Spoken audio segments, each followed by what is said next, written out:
प्रिय छात्रों, आज हम लोग आधुनिक भारत में एक बहुत ही महत्वपूर्ण विषय शुरू करने जा रहे हैं। पूर्व के क्लासों में हम लोग बहुत अच्छे तरीके से जो आधुनिक भारत में आर्थिक इतिहास था उसको हमने खत्म किया। अब आज की क्लास से आधुनिक भारत का एक नया विषय यानी सामाजिक इतिहास को पढ़ने जा रहे हैं। जो समाज के क्षेत्र में जो परिवर्तन ब्रिटिश शासनकाल में हुआ वो हमारे लिए काफी ही महत्वपूर्ण है। काफी महत्वपूर्ण इसलिए है कि अंग्रेज लोग जिस भावना के तहत भारत में आए थे वो भावना एक हाथी का दांत था, यानी खाने को और दिखाने को और। कहा तो था कि भारतीयों के विकास के लिए मारा है। व्हाइट मैन बॉर्डर पॉलिसीज को लेकर आ रहे हैं। हम लोग ऊंची जाति के हैं, गोरे हैं, भारत के लोग निम्न जाति के हैं, काले हैं, हमें इन्हें सब बनाना है। और इस कारण से हम भारत को अपना उपनिवेश बना रहे हैं, लेकिन वास्तविक उद्देश्य उनका ये नहीं था। वास्तविक उद्देश्य था कि भारत का अधिक से अधिक शोषण करना, और किस तरीके से किन उपायों से भारत का शोषण किया, ये एक लंबा क्लास चला। उस क्लास में हम लोगों ने देखा।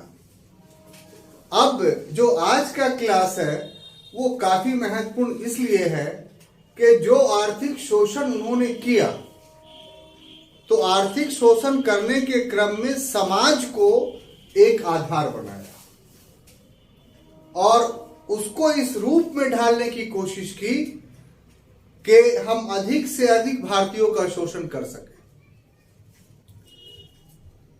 इससे इतर एक बात और भी है कि इसी समय यूरोप में समाज के क्षेत्र में एक अलग प्रकार का आंदोलन चल रहा था जिसे पुनर्जागरण या रिनेशा के नाम से हम लोग जानते थे।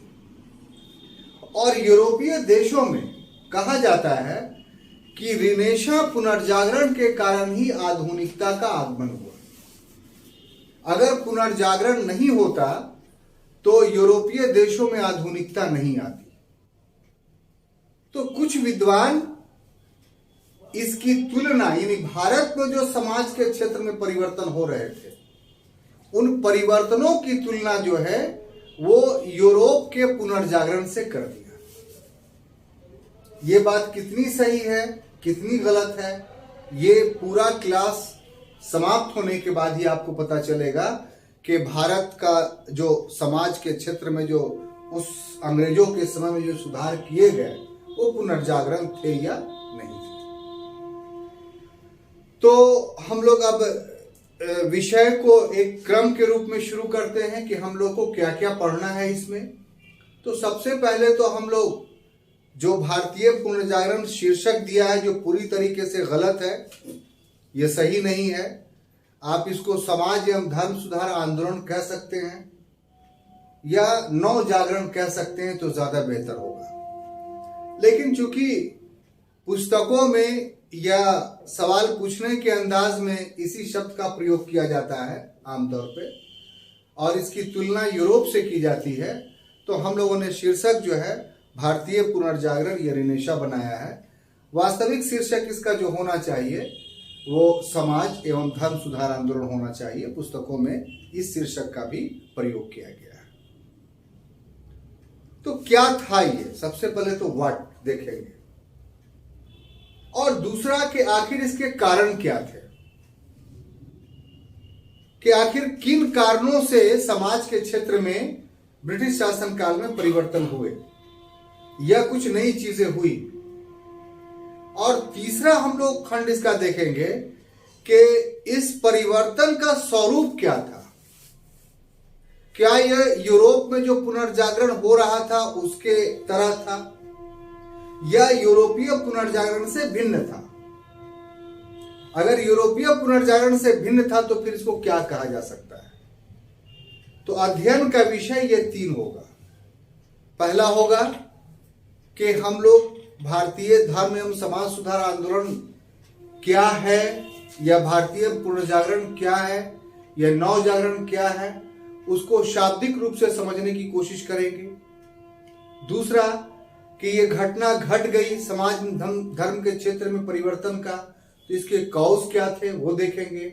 और तीसरा, ये जो घटना 19वीं शताब्दी में घटी उसका नेचर क्या था, उसका स्वरूप क्या था। जब भी आपको कोई भी प्रश्न इसमें से पूछा जाए तो प्रश्नानुसार समानुपातिक रूप से आप लेखनी में लेख लिखेंगे।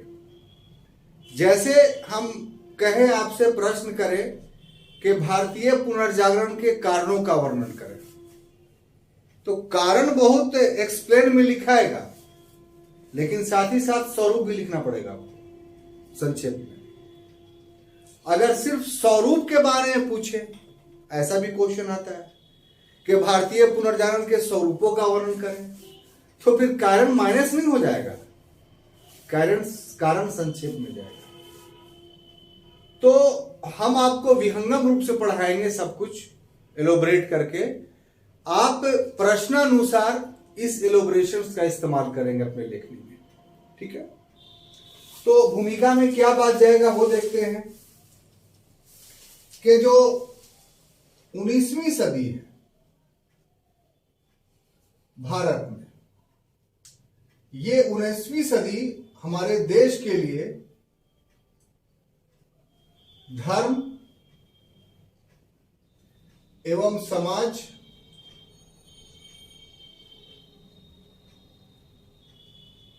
सुधार के क्षेत्र में काफी महत्वपूर्ण है। अब जब लिख देते हैं कि काफी महत्वपूर्ण है, तो बताना पड़ेगा कि क्यों महत्वपूर्ण है। महत्वपूर्ण इसलिए है, नंबर 1, कि प्राचीन परंपराओं को जीवित किया गया,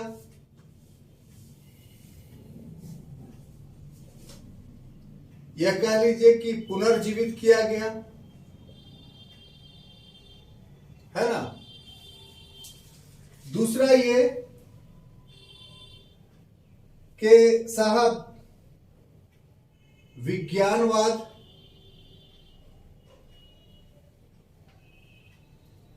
प्लस मानववाद और विकासवाद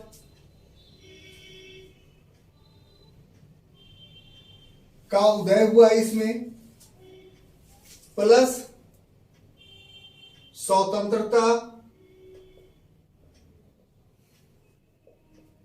एवं समानता की भावना आई।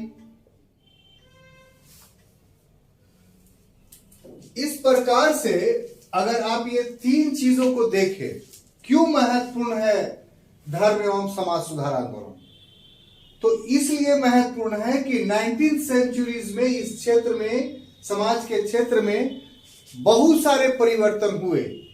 जैसे पहला परिवर्तन तो यह हुआ कि प्राचीन परंपरा को पुनर्जीवित किया गया। भारत का जो प्राचीन परंपराएं थी उसको ग्लोरीफाई किया गया कि बहुत अच्छी थी, बहुत भारत श्रेष्ठ था। एक ओर तो ये किया गया, दूसरी ओर विज्ञानवाद, मानववाद और विकासवाद, ये जितने भी विचार थे वे सभी के सभी जो है वो पश्चिमी देशों से आयातित थे। हालांकि प्राचीन काल में भारत में ही पाए जाते थे, लेकिन 19वीं शताब्दी में मानववाद, विज्ञानवाद और विकासवाद के जो तत्व हम लोगों ने ग्रहण किया, ये पाश्चात्य देशों से, यूरोपीय देशों से ग्रहण किया। और इन सभी घोल मेल से ना चाहते हुए भी, हम शब्द इस्तेमाल करेंगे, ना चाहते हुए अनायास हमारे पास स्वतंत्रता और समानता की भावना आ गई। अगर समाज एवं धर्म के क्षेत्र में परिवर्तन 19th सेंचुरीज में नहीं आती तो हो सकता था कि हमारे देश के लोगों को स्वतंत्रता का एहसास ही नहीं होता, समानता का एहसास ही नहीं होता। इस प्रकार से क्या था कि ये जितने भी परिवर्तन धर्म और समाज के क्षेत्र में हो रहे थे वे क्या थे? ये सब के सब अंतर विरोधों का मिश्रण थे। क्या थे? अंतर विरोधों का मिश्रण। आप इस सब को समझ रहे हैं कि जितनी चीजें 3 बातें हमने लिखी बोर्ड पर, ये क्या था? अंतर विरोधों का मिश्रण। अंतर विरोध का अर्थ ये हुआ कि एक दूसरे के विरोधी, एक दूसरे के समर्थक नहीं। जैसे एग्जाम्पल के तौर पर देखिए तो प्राचीन कालीन परंपराएं क्या थी? तो भारत में जाति व्यवस्था पूरी तरीके से जो है वो स्थापित थी, जिसमें उच्च जातियों वाले निम्न जातियों के साथ समानता का व्यवहार नहीं करते थे, स्वतंत्रता का व्यवहार नहीं करते थे, उनको बहुत सारे अधिकार नहीं मिले हुए थे।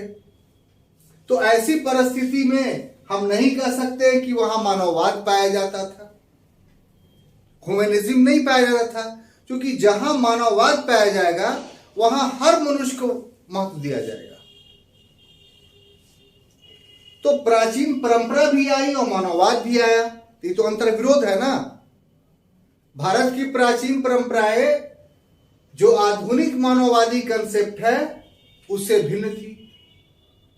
इसी प्रकार विज्ञानवाद आया तो भारत में भी विज्ञानवाद था, लेकिन भारत का विज्ञानवाद आधुनिक विज्ञानवाद से पूरी तरीके से अलग था। इसी तरीके से विकासवाद का जो मॉडल था वो यूरोपीय मॉडल सर्वांगीणता पर आधारित था। यूरोप में कोई भी आदमी रह रहा है, विकास का ऐसा मॉडल निर्मित हुआ जिसमें सबका विकास हो। भारत में ऐसा नहीं था। तो ये सारी चीजें जो आई 19th सेंचुरीज में, वो अंतर विरोधों का मिश्रण कहा जा सकता है कि नहीं? अब ऐसी परिस्थिति में ये सारी चीजें जो आई वो पाश्चात्य देशों से आई। कहां से आई? पाश्चात्य देशों से आई। लेकिन यहां भी अंतर विरोध काम किया। ये जो अंतर विरोध था कि पाश्चात्य देश के आगमन से ये सारा परिवर्तन हुआ। ये तीनों विचार जो अभी भी मैंने आपको बताया, ये सब वेस्टर्न कंट्री के आने की वजह से आया, यानी वेस्टर्न कंट्री ने लाया। लेकिन हुआ ये कि अंत में ये जो विचार आया ये पाश्चात्य देशों के पतन का कारण बन गया। पाश्चात्य देश के पतन का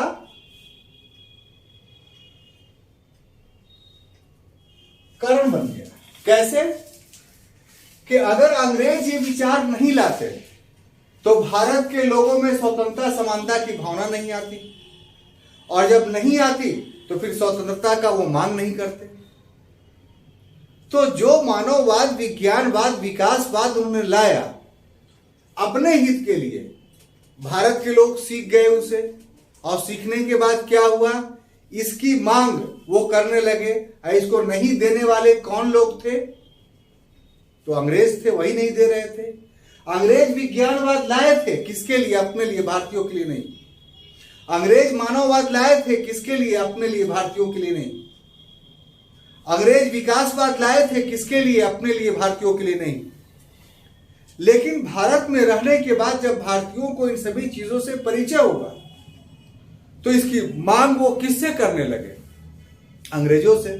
और अंग्रेज यूरोप में इन सारी चीजों को अपने लोगों को देने के लिए तैयार थे, लेकिन अपने उपनिवेश में ये देने के लिए तैयार नहीं थे। अगर देते तो फिर एक्सप्लॉयटेशंस कहां से करते? तो इस कारण इसके आयातक तो देश पाश्चात्य थे। तो छात्रों, ये मेरे ख्याल से इंट्रोडक्शन की ये बातें आपको समझ में आई पूरी तरीके से। अब देखिए, इंट्रोडक्शन में एक बात आपको और समझना है। वो समझना क्या है कि जो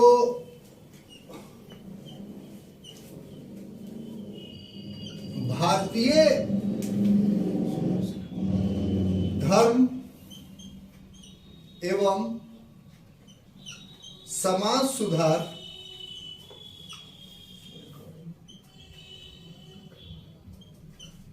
आंदोलन था,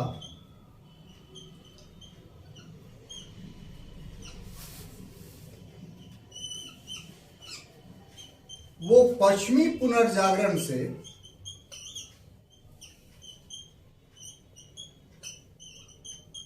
पश्चिमी पुनर्जागरण से भिन्न था।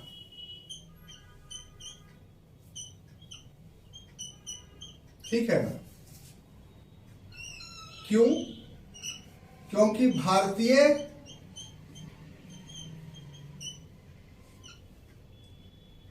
सुधार विभिन्न धर्मों के द्वारा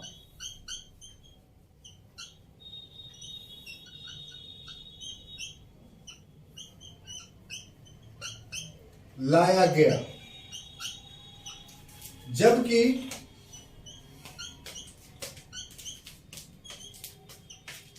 यूरोप में यह सुधार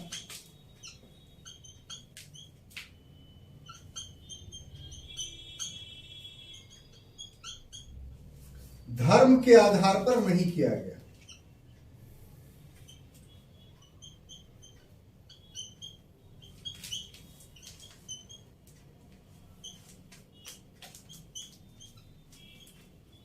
ठीक है? अब देखिए, इंट्रोडक्शंस की दूसरी बात आपको जो समझनी है, अगर समझ लेंगे आप तो फिर आपको लिखने में कोई दिक्कत नहीं होगा, इसलिए ज्यादा कोशिश कीजिए समझने का। बाकी चीज तो मटेरियल में लिखी हुई है, वो आप जब पाइए पढ़ लीजिए। कि इंट्रोडक्शंस में जो दूसरी बात आपको समझनी है कि अगर तुलना करें हम भारतीय धर्म एवं समाज सुधार से और पश्चिमी पुनर्जागरण से, तो ये दोनों भिन्न दिखाई पड़ता है। और सबसे बड़ी भिन्नता क्या है? तो भारत में जो भी समाज और धर्म सुधार आंदोलन हुए, वे विभिन्न धर्मों के मानने वाले अनुयायियों के बीच में हुए और विभिन्न धर्मवेत्ताओं ने अपने अनुयायियों के बीच में किया। यानी भारत में समाज और धर्म सुधार आंदोलन में धर्म महत्वपूर्ण विषय रहा, गौण विषय नहीं रहा, पहली बात। लेकिन यूरोप में जो पुनर्जागरण हुआ, वहां पहली चीज तो यह थी कि सारे के सारे ईसाई थे। वहां इतने सारे धर्म यूरोप में नहीं थे। और दूसरा यह था कि सुधार करने के क्रम में वहां के दार्शनिकों ने धर्म को गौण मान लिया, धर्म को महत्वपूर्ण महत्व नहीं दिया। वहां पुनर्जागरण लाने में सबसे महत्व स्थान इस बात के लिए दिया गया कि जो चीज भी आएगा वो धर्म निरपेक्ष होगा, धर्म सापेक्ष नहीं होगा। तो धर्म निरपेक्षता और धर्म सापेक्षता के आधार पे भारत का जो पुनर्जागरण कह लीजिए या जो यूरोप का पुनर्जागरण कह लीजिए, उसमें महान अंतर था। क्लियर? अब देखिए इसमें कि ऐसे आधार पर अगर देखा जाए तो कुछ समानता थी, कुछ समानता थी। वो समानता किस रूप में थी? तो ऐसे देखिए कि आर्य समाज एक हिंदुओं में पुनर्जागरण ला रहा था और दूसरा वहाबी आंदोलन। ठीक है? वहाबी आंदोलन।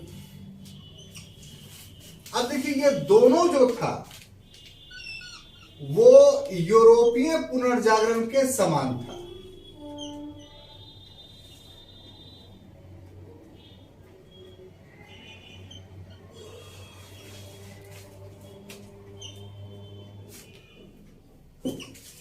किस अर्थ में हम ये लिख रहे हैं?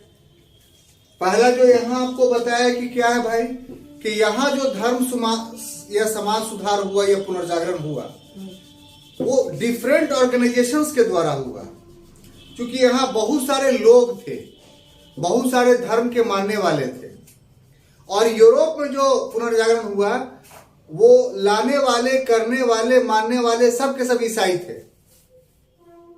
और वहां डिफरेंस क्या था कि भारत धर्म प्रधान सुधार कर रहा था और यूरोप में जो पुनर्जागरण सुधार हो रहे थे वो धर्म विहीन हो रहे थे। वहां धर्म को गौण कर दिया गया, बल्कि धर्मनिरपेक्ष विचारधारा लाया गया यूरोप में। तो ये तो सबसे बड़ी भिन्नता थी। लेकिन इसके बावजूद भी यूरोप में जो पुनर्जागरण हुआ तो उसकी कुछ झलक भारत में कुछ संगठनों के द्वारा जो पुनर्जागरण किया गया उसमें दिखाई पड़ता है। अब जब दिखाई पड़ता है तो हम लोग को यह खोजना होगा कि यूरोप पुनर्जागरण में कौन से काम किए गए जो भारतीय पुनर्जागरण में किसी संगठन के द्वारा उसको किया गया। तो यूरोप पुनर्जागरण में बहुत सारे काम किए गए। एक काम यह किया गया जो आपको समझना चाहिए कि यूरोप में पुनर्जागरण प्राचीन यूनान और यूनान की सभ्यता थी, प्राचीन यूनान की सभ्यता थी और प्राचीन रोम की सभ्यता थी। तो प्राचीन काल में रोम और यूनान यानी ग्रीस काफी ज्ञान विज्ञान के मामले में प्रोस्पेरस थे, समृद्ध थे।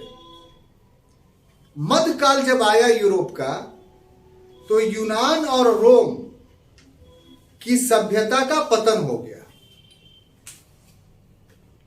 पतन क्यों हुआ कि पूरा मध्यकाल यूरोप का सामंतवादी युग था, फ्यूडल पीरियड था और फ्यूडल पीरियड में समाज, राजनीति, अर्थव्यवस्था सब गतिहीन हो गई। उत्पादन गतिहीन हो गया, यानी लोगों का जीवन स्थिर हो गया, कोई मूवमेंट नहीं। जो फ्यूड्स होते थे, जो लॉर्ड्स होते थे, एक मनेर सिस्टम के तहत, मेनर सिस्टम के तहत रहते थे यूरोप में और उस व्यवस्था में सारे किसानों के धन का शोषण कर लिया जाता था। उनके पास कुछ नहीं बचता था और वो धन का कोई उत्पादक कामों में नहीं लगाया जाता था सामंतों के द्वारा। वो सब भोग विलास में उस धन का व्यय कर दिया जाता था। और पादरी, तो पादरी भी किसानों का और मजदूरों का शोषण करता था और उसका भी जीवन भोग विलासपूर्ण हो चुका था। तो समाज या राज्य या राजनीति या अर्थव्यवस्था उत्पादक गतिविधियों से बढ़ती है आगे। अगर समाज, अर्थव्यवस्था, राजनीति में उत्पादन होना बंद हो जाए तो फिर सारी गतिविधियां शिथिल पड़ जाएगी। तो पूरा मध्यकाल गतिहीन राजनीति का, गतिहीन अर्थव्यवस्था का, गतिहीन समाज का एग्जाम्पल प्रस्तुत करता था। और जब 16वीं शताब्दी का समय यूरोप में आया तो फिर से पुनर्जीवित होने लगा वो मान्यताएं जो प्राचीन काल में यूनान में और रोम में काफी गौरवशाली माना जाता था। तो वो जो पुनर्जीवित किया गया उसके वजह से वहां पुनर्जागरण आया। कहां? यूरोप में रिनेशा आया, यानी यूनान की और रोम की जो सभ्यता की बातों को फिर से जिलाया गया। तो उसके वजह से वहां समाज और धर्म के क्षेत्र में परिवर्तन आया, जिसको यूरोपीय पुनर्जागरण के नाम से जानते हैं। अब इस कंटेक्स्ट में हम देखते हैं कि जो आर्य समाज था और वहाबी आंदोलन था, इसने वही काम किया। आर्य समाज ने नारा दिया, वेदों की ओर लौटो, यानी वेद में जो बातें कही गई थी, वेद का जो समाज था वही स्थापित होगा। और वहाबी आंदोलन में कहा कि शरीयत को मानो, यानी इस्लाम धर्म के उदय के समय जो चीजें स्थापित थी वही माना जाएगा। तो इस तरीके से हम कह सकते हैं कि ये जो दो आंदोलन थे, आर्य समाजी और वहाबी आंदोलन, ये यूरोपीय आंदोलनों के समतुल्य मान सकते हैं। लेकिन बाकी जो था, यानी कुछ असमानता भी था, ठीक है, कुछ क्या था? असमानता भी था। तो असमानता किस में था आप देख लीजिए। तो साहब ब्रह्म समाज को लीजिए,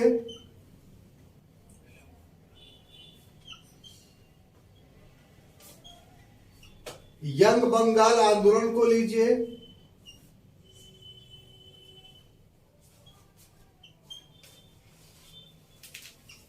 इसी प्रकार से थियोसॉफिकल सोसाइटी को लीजिए,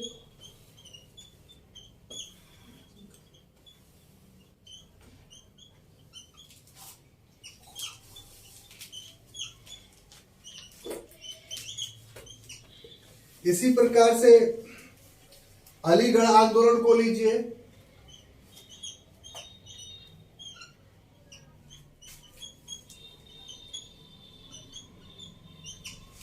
तो देखिए ये जो था वो, ये जितनी चीजें थी वो सब क्या था साहब, यूरोपीय पुनर्जागरण से भिन्न था। यूरोपीय पुनर्जागरण से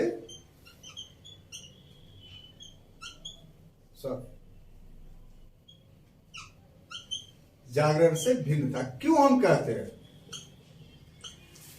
क्योंकि ये जितने भी थे वे सब आधुनिकीकरण नहीं बल्कि पाश्चात्यीकरण कर रहे थे, वेस्टर्नाइजेशंस कर रहे थे।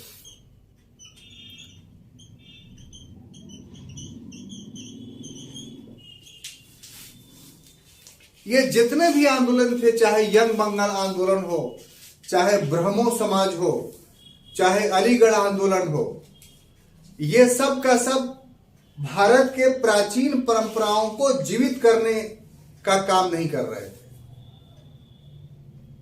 बल्कि जो पश्चिम के रहन सहन, विचार, सोच, उसको ये अपना करके विकास करना चाह रहे थे। इसीलिए ये सब पश्चिमीकरण के समर्थक थे, आधुनिकीकरण के समर्थक नहीं थे। आधुनिकीकरण एक अलग चीज है और पश्चिमीकरण एक अलग चीज है। पहले इसको हम समझा दे, तब आपको बात समझ में आएगी। जब हम आधुनिकीकरण शब्द का इस्तेमाल करते हैं, मॉडर्नाइजेशन, तो यूरोपीय कंटेक्स्ट में अगर हम ले इसको, तो यूरोप में कुछ घटनाएं घटित हुई थी, तब हमने कहा कि यूरोप का आधुनिकीकरण हुआ। वो घटनाएं क्या थी साहब? तो सबसे पहले तो भौगोलिक खोज हुआ। उन लोगों ने यात्राएं करके विभिन्न महादेशों की खोज की, देशों की खोज की। उनके धर्म में जो बुराइयां थी, उन बुराइयों को दूर करके प्रोटेस्टेंट धर्म की स्थापना की।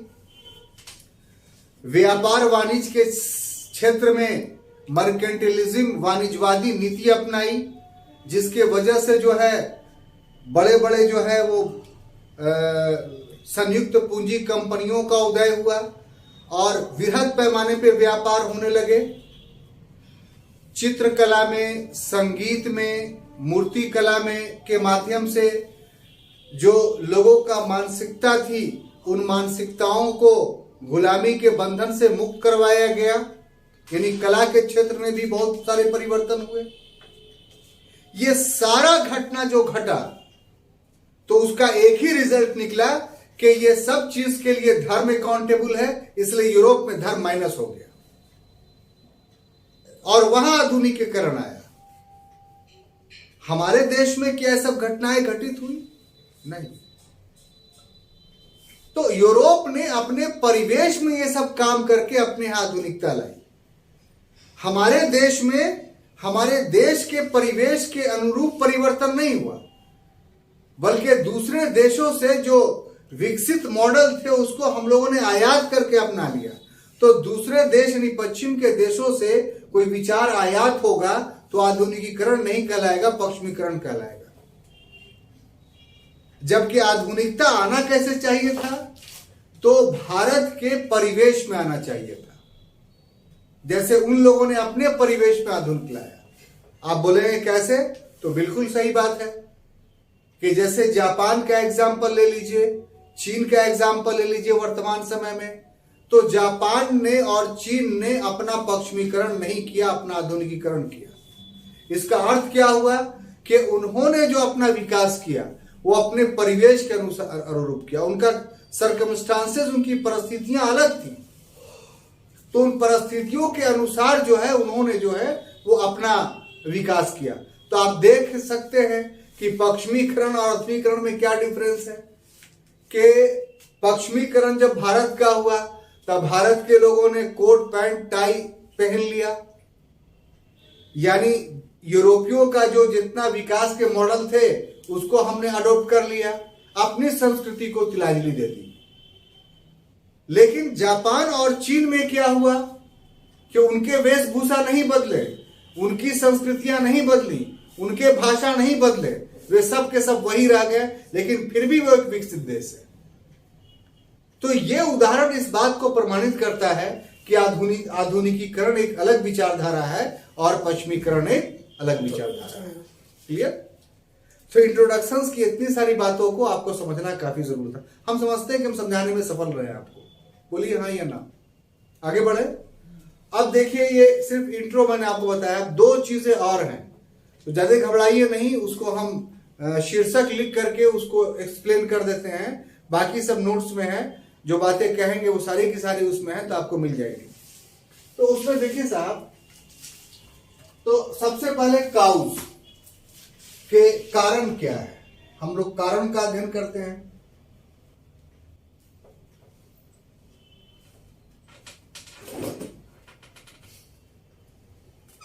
तो कारण पर जब हम देखते हैं तो सबसे पहला काउज है कि अंग्रेजों का योगदान।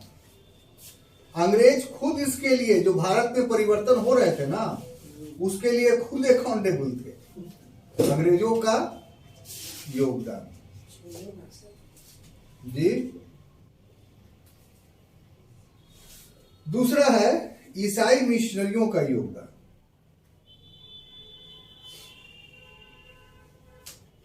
ईसाई मिशनरियों का योगदान।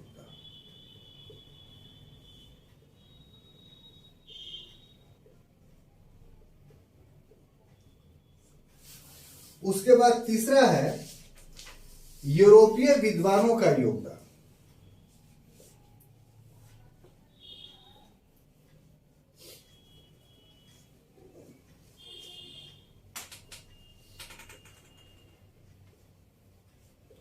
विद्वानों का योगदान। उसके बाद चौथा है पश्चिमी संस्कृति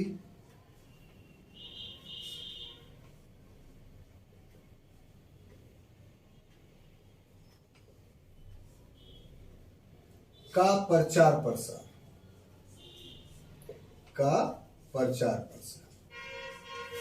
पांचवा है भारतीय सुधारकों का प्रयास।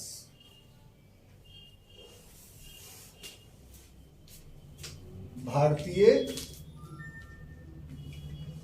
सुधारकों का प्रयास। और छठा है समाचार पत्रों का योगदान।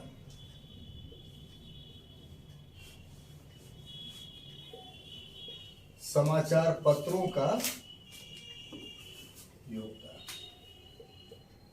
अब देखिए, एक बात आपको यहां पर समझाते चले कि साहब आप को नंबर अच्छा मिले, है ना, चूंकि 3 लाख से लेके 6 लाख के बीच में लोग पीटी का एग्जाम देते हैं, और उसके बाद जो है साहब 10 से लेकर के 15,000 के बीच में लोग मेंस क्वालिफाई करते हैं। तो आपको, और पद कितना, तो कभी 800, कभी 1000, कभी 500, इस टाइप से रहता है। सभी कोई कॉपी लिखता है, मतलब 11,000 इस बार निकला है, कभी 15,000 भी निकलता है, कभी 8,000 भी निकलता है। तो जो भी निकले, तो उसमें से पद तो उसका 1/3 ही ना होता है। लिखेगा सब, चूंकि ऑफिसर बनना है, इसलिए मेहनत सब करता है। कॉपी सबकी 36 पेज की भरी रहती है, कम से कम 25 पेज तो जरूरी सब भर देता है। आपको क्यों सिलेक्ट करे वो, एक बहुत बड़ी बात है कि नहीं। तो आपको सिलेक्ट इसलिए करे कि आपकी कॉपी दूसरे की कॉपी से अलग हो, यही ना एक आधार बनता है। आपका शक्ल या आपका जात या आपका धर्म तो कॉपी चेक करने वाला नहीं जानता है। जो भी प्रतिनिधित्व करता है आपकी, वही 36 पेज की कॉपी प्रतिनिधित्व करती है। तथ्य भी वही है, सबको जो आपको पता है वो उसको पता है, बुक भी वही है, कोई अंतर नहीं है। तो फिर डिफर क्या होगा? तो देखिए, यहीं पर लेखन शैली कहलाती है। जो स्क्रिप्ट स्टाइल है वो चेंज कर दीजिए। भाषा शुद्ध हो, मात्रात्मक कोई अवगुण ना हो तो एक अलग बात है, लेकिन लेखन शैली में जैसे इंट्रोडक्शन है तो इसको आप 2 खंड में लिख दिए। इस प्रश्न पर हम बता रहे हैं। अब जो ये 6 पॉइंट हम बताया है, इसी में आपकी कलिष्ठता है, उसमें आप डायग्राम बना दीजिए, बीच में से गोल करके कारण लिख दीजिए और एक एक लाइन लिख करके ऊपर में 6 गोला बना करके 6 में वो बात भर दीजिए। और फिर जैसे हम एक्सप्लेन कर रहे हैं वैसे हर की बातें पैराग्राफ चेंज कर करके आप करते जाएंगे, तो वो जो है दूर से ही झलक जाएगा एग्जामिनर्स को कि ये सबसे अलग है। तो वहां पर आपको किसी को वो 25 नंबर दे रहा है तो आपको स्वाभाविक रूप से 30 दे देगा वो। तो यही तो 5 और 7 नंबर का डिफरेंस रहता है, जिसमें आपको पास करा देता है और किसी को फेल करा देता है। क्लियर? तो ये हर क्वेश्चन में हम बताते चलते हैं कहां कहां पर आप कीजिएगा। अब आते हैं टॉपिक वाइज। तो अंग्रेजों का योगदान का जहां तक के बात है तो क्या है, तो अंग्रेज जब भारत में आए तो वो पश्चिमी संस्कृति लेकर करके आए। ठीक है, कैसे कंट्रीब्यूट, आप लोगों ने सुना होगा कि जो घी मथता है ना वो भी घी का मजा ले लेता है, खाए या नहीं खाए सूंघी करके ले लेता है। वो शेर सुने हैं ना कि जहां रहेगा वहीं रोशनी लुटाएगा, किसी चिराग के बस में धुआं नहीं होता। तो वही बात यहां लागू होती है कि अंग्रेज जिस संस्कृति के मालिक थे, जब भारत में आए तो जो भारत का प्रबुद्ध वर्ग था, यानी ज्ञानी वर्ग कह लीजिए, वो उससे प्रभावित हो गया। लाख हम कुछ कह रहे, इतना तो मानना ही पड़ेगा कि उस 19वीं शताब्दी में अंग्रेजों का जो जीवन गुजारने का तरीका था वो भारतीयों से श्रेष्ठ था। तो उस श्रेष्ठता की वजह से भारत के जो प्रबुद्ध वर्ग थे, जो इंटेलेक्चुअल क्लास थे, या दूसरे शब्दों में कह लीजिए जो मध्यम वर्ग थे, वो उनसे प्रभावित हुए।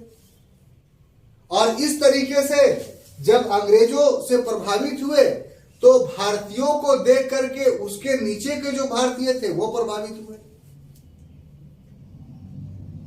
तो ये जो पाश्चात्य आया वो अंग्रेजों के माध्यम से यहाँ आया। अंग्रेज नहीं आते तो पाश्चात्यकरण भारत में नहीं आता, और जब आता तो जिस रूप में विचारधारा या लिबास या और सारी चीजों का इस्तेमाल वो लोग कर रहे थे उसमें परिवर्तन होना शुरू हुआ कि नहीं, हम भी ऐसा पहनेंगे, हम भी ऐसा खाएंगे, हम भी इस ढंग से बात करेंगे। तो यही तो समाज और धर्म के क्षेत्र में परिवर्तन कर रहा था। तो यदि अंग्रेज नहीं आते तो फिर यह परिवर्तन भी नहीं आता। इसलिए भारत के समाज और धर्म के क्षेत्र में जो 19वीं शताब्दी में परिवर्तन दे आता है उसमें अंग्रेजों का भी योगदान था। ठीक है। दूसरा, ईसाई मिशनरियों का योगदान। तो ईसाई मिशनरी जब भारत में आए तो आपको पता होना चाहिए कि शुरू में अंग्रेज जब भारत में आए थे तो उन्होंने ईसाई मिशनरियों को भारत में प्रवेश की अनुमति नहीं दी। अंग्रेज आए थे का क्या अर्थ हुआ इसको भी समझ लीजिए। अंग्रेज आए थे 1608 में, लेकिन 1608 से 1757 तक की बात हम नहीं कर रहे हैं, क्योंकि उस समय से लेकर करके 1757 तक ये एक व्यापारी थे। लेकिन 1757 के बाद ये व्यापारी नहीं रहे बल्कि राजनीतिक सत्ता के मालिक होते चले गए। तो उस समय इन्होंने अपनी नीति ईसाई मिशनरियों को भारत में प्रवेश करने नहीं देने की थी। क्यों? क्योंकि अंग्रेजों से पहले यहां और कंपनी आ चुकी थी। इसमें सबसे महत्वपूर्ण कौन था? Portuguese east India company. इसने कठोर धार्मिक नीति का पालन किया था गोवा में, और गोवा के मंदिरों और मस्जिदों को तोड़ करके बलपूर्वक लोगों को ईसाई बनाया था। नतीजा क्या हुआ कि पुर्तगीज ईस्ट इंडिया कंपनी के पतन में उसकी एक नीति भी कारण बनी थी, धार्मिक नीति। अंग्रेज इस बात को जानते थे, इस उदाहरण से अवगत थे कि भारत के लोग सब कुछ बर्दाश्त कर सकते हैं लेकिन अपने धर्म में हस्तक्षेप को बर्दाश्त नहीं कर सकते। इसलिए आरंभिक काल का यहां पर अर्थ यह हुआ 1757 से 1813 तक अंग्रेजों ने ईसाई मिशनरियों को भारत में प्रवेश करने की अनुमति ही नहीं दी। थोड़े बहुत ईसाई आए थे अपने व्यक्तिगत प्रयास से, वो श्री रामपुर में और दक्षिण में कुछ जगहों पे बहुत हल्के फुल्के किए, तो एक अलग एग्जाम्पल्स है और वो हमारा अध्ययन का विषय होगा, तो उसमें हम वो बताएंगे आपको। लेकिन 1813 का जो एक्ट पास हुआ, तो उस एक्ट के पास होने तक के समय तक ईस्ट इंडिया कंपनी को एहसास हो गया कि अब मेरी शक्ति इतनी स्थापित हो गई है कि अगर ईसाई मिशनरी धार्मिक कार्यों को करे और विद्रोह हो तो इस विद्रोह को हम दबा देंगे। इसलिए 1813 के एक्ट से जैसे ही ईसाई मिशनरियों को धर्म प्रचार की भारत में अनुमति मिली, तो वैसे ही इसके कारण से भी परिवर्तन हुआ। इसके कारण से क्या परिवर्तन हुआ? पहला परिवर्तन तो यह हुआ कि ईसाई मिशनरीज जो है वो लोक कल्याणकारी कार्यों को करना प्रारंभ कर दिया, जैसे शिक्षा देना, स्वास्थ्य सेवा करना और जेलों में कैदियों की सेवा करना। ये तीन काम उसके काफी महत्वपूर्ण थे और तीनों नीडी लोग होते थे। तो ऐसी परिस्थिति में शिक्षा जिन लोगों को दिया या जिन लोगों की सेवा शुश्रूषा किया बीमारी में या कैदियों की मदद की जेल में जाकर के, तो स्वाभाविक से ये एक ह्यूमन एक्टिविटी है, तो वो लोग में परिवर्तन आएगा। आज भी ये हो रहा है, ऐसा बात नहीं कि नहीं होता है। और दूसरा ईसाई मिशनरियों ने ये किया, इससे क्या हुआ? पहला काम से कि जो समाज का निम्न वर्ग था वो ईसाई बनना शुरू हो गया, और दूसरा काम ईसाई मिशनरियों ने ये किया कि हिंदू देवी देवताओं या हिंदू धर्म के खिलाफ जो है वो आलोचनात्मक बात करनी शुरू कर दी। तो जो भारत का प्रबुद्ध वर्ग था, इंटेलेक्चुअल क्लास था, उसका इस पर असर पड़ा। एक, तुम हिंदू को ईसाई बना रहे हो, और दूसरा हिंदू धर्म के विरुद्ध बोल रहे हो। तब उसने अपने धर्म के पर जब दृष्टि डाली तो आवश्यकता महसूस की, नहीं, इस धर्म में सुधार की तो आवश्यकता है। तो इस प्रकार से ईसाई मिशनरी जब आए तो उसके कारण भारत के धर्म एवं समाज में सुधार करने की चेष्टा जो है भारत के समाज सुधार को और धर्म सुधारकों के द्वारा ही होना हो। अगर ईसाई मिशनरी नहीं आते तो ऐसा नहीं होता। तो यह दूसरा काउज था 19वीं शताब्दी में भारत में धर्म एवं धर्म समाज सुधार आंदोलन करने का। तीसरा काउज है यूरोपीय विद्वानों का योगदान। देखिए, इसमें दो नाम आपको हमेशा याद रखना पड़ेगा, सभी नहीं, एक मैक्स मुलर का और दूसरा विलियम जोन्स का। आप एंशिएंट पीरियड के स्रोत में भी इसको पढ़ चुके हैं। आप यहां इसको दूसरे कंटेक्स्ट में पढ़ने की जरूरत है। ये जो थे मैक्स मुलर और विलियम जोन्स, एक्चुअली में वहां दो वर्ग था उस समय ब्रिटेन में, एक मील एवं बेंथम का था और दूसरा मैक्स मुलर और विलियम जोन्स का था। मील और बेंथम का जो विचार था वो पूर्ण रूप से भारत के विरुद्ध था। भारत के विरुद्ध था, ऐसा इसलिए करें कि मील एवं बेंथम के विचारधारा से ही प्रभावित होकर के मैकाले ने भारत में नई शिक्षा नीति लागू की सबसे पहले 1835 में। और उसमें उसने ये क्या कहा कि यूरोप के लाइब्रेरी का एक अलमीरा का एक खाना का भी मुकाबला जो है वो भारत का ग्रंथ नहीं कर सकता है। भारत के जितने ग्रंथ हैं पूरे फैले हुए हैं वो यूरोप के लाइब्रेरी के एक अलमीरा के खाने के ही बराबर नहीं। इसका मतलब क्यों? मील और बेंथम भारतीय दर्शन, भारतीय शास्त्र, भारतीय पुस्तकों के उचितता को पूरी तरीके से नकारने वाला था। लेकिन वही मैक्स मुलर और विलियम जोन्स ठीक इसके विपरीत था। और मैक्स मूलर और विलियम जोन्स विपरीत हुआ क्यों?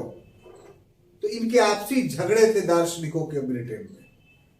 वास्तव में मैक्स मूलर और विलियम जोन्स अपने समाज में बेगाना हो गए थे, अपने समाज में बेगाना हो गए थे।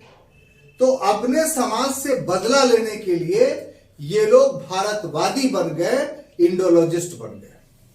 भारतवादी इंडोलॉजिस्ट का क्या अर्थ हुआ कि ये लोग भारतीय प्राचीन परंपराओं, संस्कृत में लिखी हुई पुस्तकों का महिमा मंडन करने लगे। तो बेतुका तो करेंगे नहीं। बजाते तौर पे मैक्स मूलर ने वेदों का अंग्रेजी में अनुवाद किया। विलियम जोन्स ने 1784 ईस्वी में एशियाटिक सोसाइटी और बंगाल की स्थापना की। बाद में 1804 में एशियाटिक सोसाइटी ऑफ बॉम्बे बना।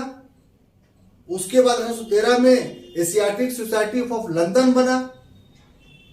ये सारे एशियाटिक सोसाइटी में भारतीय संस्कृत धर्म ग्रंथों का या आगे चल करके पर्शियन धर्म ग्रंथों का सभी अनुवाद हो गया। और जब अनुवाद हुआ तो यह बात साबित मैक्स मूलर ने कर दी कि संस्कृत ही सारे विषयों की या कह लीजिए कि सारे भाषाओं की जननी है। ये हम लोग जब आर्यों का आगमन पढ़ रहे थे तो उसमें यह चीज हमने आपको बताया था कि कैसे फिलिप्पो सासेटी ने प्रमाणित किया था। तो फिलिप्पो सासेटी ने संस्कृत को अन्य यूरोपीय भाषाओं की जननी यूं ही नहीं साबित कर दिया था, बजाते तौर पे उन्होंने भाषा शास्त्र का प्रयोग करके ये साबित किया कि देखिए शब्दों का जो उच्चारण हुआ है, जो निर्माण हुआ है, वो किस प्रकार संस्कृत से अंग्रेजी शब्दों का भी निर्माण हुआ, संस्कृत से इटालियन शब्दों का भी निर्माण हुआ, संस्कृत से जर्मन शब्दों का भी निर्माण हुआ। तो ये दो यूरोपीय विद्वानों के ग्रुपों के झगड़े के कारण भारत की पारंपरिक और प्राचीन भाषागत श्रेष्ठता, वैज्ञानिक श्रेष्ठता, सांस्कृतिक श्रेष्ठता यूरोप में स्थापित हो गई थी। और ऐसी स्थापित हो गई थी कि यूरोप के बहुत सारे विश्वविद्यालयों में संस्कृत के डिपार्टमेंट खुलने लगे और वहां चेयरपर्सन स्थापित किया गया, यानी बजाते तौर पे इसकी पढ़ाई होने लगी। तो इस प्रकार से जो यूरोपीय विद्वान थे, इनकी गतिविधियों से क्या हुआ, भारत की प्राचीन परंपराएं जो हैं वो विश्व के धरातल पे स्थापित हो गई। और ये हुआ कि भारत का प्राचीन काल काफी गौरवपूर्ण था, जो आज तक विलियम जोन्स मिल और बेंथम कहते आ रहे थे कि भारत का प्राचीन काल अंधकार युग है, ये पूरी तरीके से गलत है। तो भारत के लोग अपने देश के अतीत को नहीं जानते थे। भारत के लोग अपने देश के अतीत को किसके द्वारा जाने? तो मैक्स मूलर और विलियम जोन्स के द्वारा। तो इस प्रकार से यूरोपीय विद्वानों का भी भारत में जागरण लाने का या पुनर्जागरण लाने का या धर्म या समाज सुधार के क्षेत्र में परिवर्तन लाने का काफी योगदान माना जाता है। अब चौथा है पश्चिमी संस्कृति का प्रचार प्रसार। जब अंग्रेज आए तो उन्होंने क्या किया कि वेस्टर्न कल्चर को जानबूझ के प्रमोट किया। अंग्रेजी जाने माने लोगों की आवश्यकता थी ताकि उनके कार्यालय में काम कर सके। 1835 में फारसी को सरकारी भाषा बंद कर दिया अंग्रेजों ने, तो अंग्रेजी को ही सरकारी भाषा बना दिया। तो अंग्रेज पढ़े लिखे लोग रहेंगे तभी ना सरकारी कार्यालय में काम करेंगे। भारतीयों में से ही इस तरीके से कुछ लोगों को उसने लिया जो कुर्ता पैजामा या लुंगी धोती पहनने के आदी थे, उनको दिखा करके पैंट शर्ट पहनवाया, हैट पहनवाया, जूता पहनवाया। तो ये सारी चीजें जो पहनवाया तो इससे क्या हुआ, उनका जो है शरीर भारतीय रहा लेकिन आत्मा उनकी क्या हो गई, अंग्रेज हो गई। तो इस तरीके से अपनी संस्कृति का उन लोगों ने प्रचार प्रसार किया। तो इसका प्रभाव भी आप देखते हैं कि फिर दूसरे वर्गों पर पड़ा, तो एक उथल पुथल की स्थिति पैदा हो गई। और ऐसी उथल पुथल की स्थिति में ये जरूरी हो गया कि भारत के लोग अपने धर्म और समाज पर दृष्टि डालें और जो गलतियां हो उसको ठीक करें। इसके अलावा भारतीय सुधारक पैदा हुए, जैसे सबसे बड़े सुधारक सबसे पहले मानिए राजा राम मोहन राय, स्वामी दयानंद सरस्वती, स्वामी विवेकानंद, स्वामी रामकृष्ण परमहंस, सर सैयद अहमद खां, नौरोजी फरदौंजी, हर वर्ग से समाज सुधारक पैदा होना शुरू हुआ। और जो कुरीतियां घुस आई थी अपने अपने समाज में, उन सारे कुरीतियों को इन लोगों ने दूर किया। तो इस प्रकार से भारतीय समाज सुधारकों का भी योगदान भारत में समाज सुधार, धर्म सुधार लाने में काफी महत्वपूर्ण है। और अंत में समाचार पत्रों का योगदान। तो देखिए छात्रों, समाचार पत्र के जनक भारत में अंग्रेज थे। जेम्स ऑगस्टस हिक्की पहला व्यक्ति था जिसने 1780 में कलकत्ता में पहला अखबार निकाला जिसको बंगाल गजट कहा जाता है।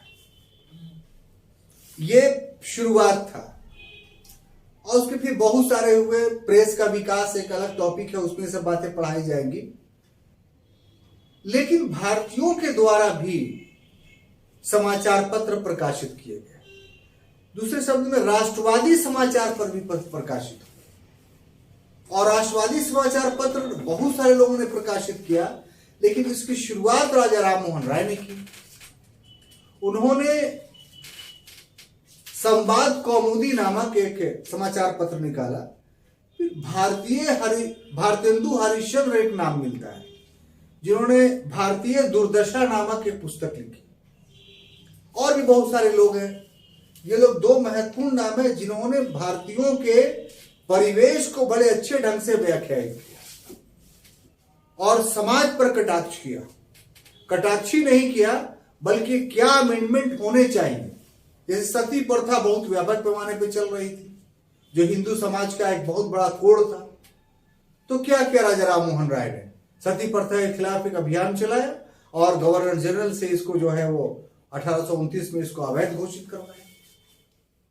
तो इस तरीके से जो समाचार पत्र थे वे सिर्फ बुराइयों को ही उजागर नहीं कर रहे थे, बल्कि इसके साथ साथ क्या सुधार होने चाहिए उसका भी वकालत कर रहे थे। और ये सारा काम भारतीय पारंपरिक या प्राचीन धर्म ग्रंथों के आधार पर कर रहे थे, अपने मन से नहीं कर रहे थे। राजा राम मोहन राय ने अपने लेखनी के माध्यम से, समाचार पत्र के माध्यम से प्रमाणित किया कि सती प्रथा किसी भी तरीके से सनातनी विचारधारा के विरुद्ध है। जो लोग भी इसको माने हुए हैं वो गलत माने हुए हैं। वो धर्म में बाहर से घुसी हुई एक कुरीति, एक सुरीति नहीं है। तो इस तरीके से समाचार पत्रों का योगदान ने भी जो है वो धर्म और समाज के क्षेत्र में परिवर्तन लाया।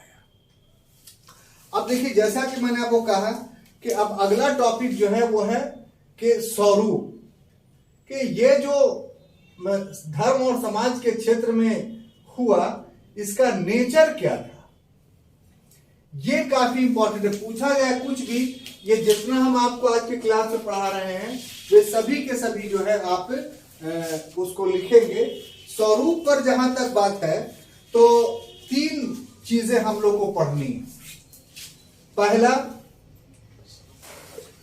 क्या यह नवजागरण कहा जा सकता है? दूसरा, क्या ये पश्चिमीकरण कहा जा सकता है इसे? और तीसरा, कि क्या ये धर्म सापेक्ष कहा जा सकता है? नेचर जो उभर करके सामने आया है इस समाज एवं धर्म सुधार आंदोलन को, वो यूरोपीय कंटेक्स्ट में देखने की जरूरत है। 3 शब्द के आधार पर हम व्याख्या कर रहे हैं। यूरोप में जो परिवर्तन हुआ समाज में और धर्म के क्षेत्र में, या अर्थव्यवस्था के क्षेत्र में, या राजनीति के क्षेत्र में, इसके लिए पुनर्जागरण शब्द का प्रयोग किया गया है। किसका? पुनर्जागरण। क्लियर? अब भारत में भी, यूरोप में 16वीं शताब्दी में हुआ, भारत में 19वीं शताब्दी में हुआ। लेकिन क्या 19वीं शताब्दी में यूरोप के समतुल्य हुआ? जो यूरोप में घटनाएं घटी पुनर्जागरण में, क्या वैसी घटना भारत में घटी? तो इसका जब अवलोकन करते हैं तो पाते हैं कि आरंभिक जो इतिहासकार थे उन लोगों ने अंधानुकरण किया और कह दिया कि हाँ, जो जिस प्रकार से 16वीं शताब्दी में घटना घटी उसी प्रकार से 19वीं शताब्दी में भारत में घटना घटी, इसलिए भारत में भी घटने वाली घटना को पुनर्जागरण रेनेसां कहा जा सकता है। लेकिन बाद में जब अनुसंधान हुआ तो पता चला कि ये तो साहब कहना गलत होगा। क्यों? क्योंकि यूरोप में जो पुनर्जागरण हुए उसके आधार भौगोलिक खोज थे, उसके आधार धर्म सुधार आंदोलन था, उसका आधार वाणिज्यवाद था, उसका आधार प्रबोधन का युग था, उसका आधार शिक्षा, कला में चित्रकला, मूर्ति कला, संगीत कला के क्षेत्र में महान परिवर्तन था। तो ये सारी चीजें तो भारत में नहीं हुई, तो फिर यूरोपीय कंटेक्स्ट में इसे पुनर्जागरण नहीं कहा जा सकता। लेकिन फिर इतिहासकारों ने यह कहा कि कुछ परिवर्तन तो हुआ, यूरोप के तरह नहीं हुआ। यूरोप का जो मापदंड था उस मापदंड के अनुरूप परिवर्तन नहीं हुआ, लेकिन परिवर्तन तो हुआ। बोला ठीक है, परिवर्तन हुआ तो उसको हम नवजागरण कह सकते हैं, पुनर्जागरण नहीं कह सकते। क्लियर? अब आइए दूसरा कि यूरोप का जो परिवर्तन आया तो उसके लिए आधुनिकीकरण शब्द कहा जाता है, यानी यूरोप का आधुनिकीकरण हुआ, मॉडर्नाइजेशन हुआ। जैसे सामंतवाद था, सामंतवाद के स्थान पर राजतंत्र आया, राजतंत्र के बाद लोकतंत्र आया। वहां व्यापार वाणिज्य के आधार पर मर्केंटिलिज्म रेवोल्यूशन आया।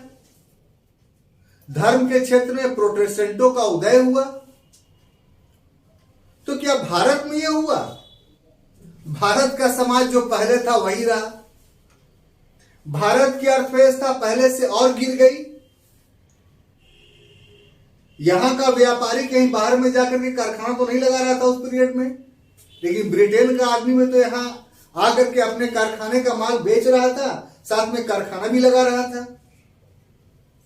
तो इस तरीके से यूरोप में जो आधुनिकीकरण हुआ वैसा आधुनिकीकरण भारत में नहीं हुआ। भारत में क्या हुआ कि अनुकरण किया यूरोप का, तो भारत का पश्चिमीकरण हुआ। क्योंकि आधुनिकीकरण जब भी होता है तो उस देश के परिवेश के अनुसार होता है। जैसे जापान और चीन ने अपने आधुनिकीकरण किया, उसने अपनी संस्कृति छोड़ नहीं दी।